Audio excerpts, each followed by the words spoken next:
today we are in my car, the new car.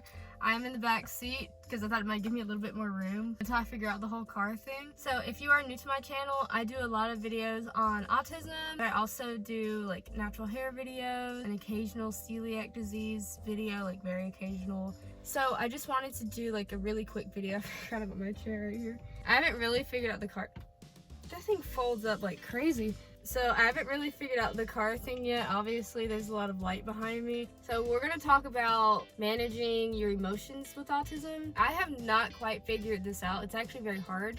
So I was having a hard time with this today, so I figured this is a really good topic for today. We're gonna talk about what can happen to kind of cause a meltdown and how you can better manage your emotions. I know that once it happens, it almost feels impossible to kind of stop this sort of burst of emotion. If you are a family member or a friend of someone that is autistic and you just kind of want to know like the signs or like something like that, usually the person does. I mean, it's pretty obvious that they're angry a lot of the time, or that they're stressed or irritated or uncomfortable. Sometimes like it can be something as small as I can feel the clothes touching me, that sort of turns into this meltdown. It's also my neighbor's like over there. He's over there. I'm trying not to look at him, but he's like always outside, and I'm about to burn up in this car. Right before a meltdown, you may notice that the person is sometimes I get really quiet, like I can't really talk, can't really explain why I'm so upset. And then other times, like about 10-15 minutes ago, I get really angry. I start talking fast. It's something I don't really notice, but every once in a while, it's not for every time, I feel this need to kind of shake, sort of like I have all this energy that's building up and I need to get rid of it somehow. I'm not really sure exactly how to get rid of it, but I will usually flail just a little bit.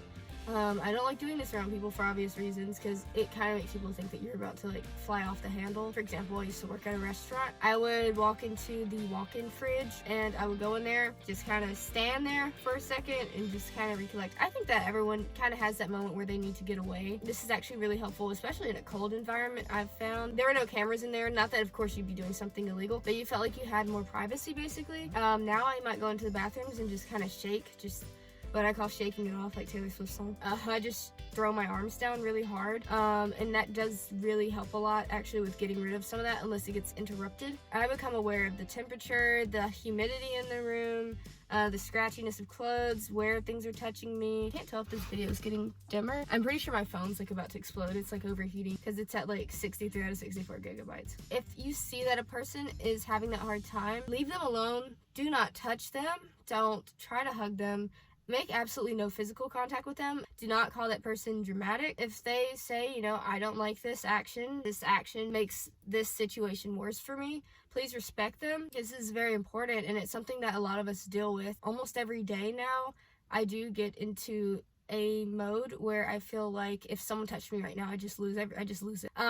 Everyone has their own triggers, and like of course like neurotypical people have their triggers as well. I think it's important to understand that people who are autistic, their brains work differently, so they're not going to respond the way someone whose brain is wired like most people's brains are going to react. And this isn't a good or a bad thing. I'm just going to show you guys a few tips, or share with you guys a few tips. Be helpful in the situation. I've had meltdowns just from having misplaced something. So in this situation, what you don't want to say is, well, how did you lose that? You're always losing stuff. A good thing to say is, I'm going to help you find it. It's okay. It's going to be okay. Don't want to gaslight this person in any way. Although losing something in the grand scheme of things, yes, that's small, but you don't want to minimalize this person's feelings or invalidate them, because to this person it is a big deal. 2, if the person is having a meltdown, do not touch them. If the person wants help, take note of that. If they don't want help, take note of that. Have some sort of practice where they can communicate to you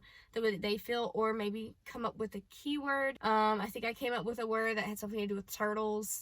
We haven't really used that because I completely forgot about it until this moment. And maybe have different keywords for each situation for how they can handle it. So that's just like some tips coming from someone who is also autistic and prone to having meltdowns or near meltdowns quite frequently. I hope that this video was helpful for you and your family or your friends, your loved ones. If you guys enjoyed watching this video, please do leave a like. You guys can also comment and let me know how you felt about the video, and I will see you guys in the next one. Thank you guys so much for watching, and bye.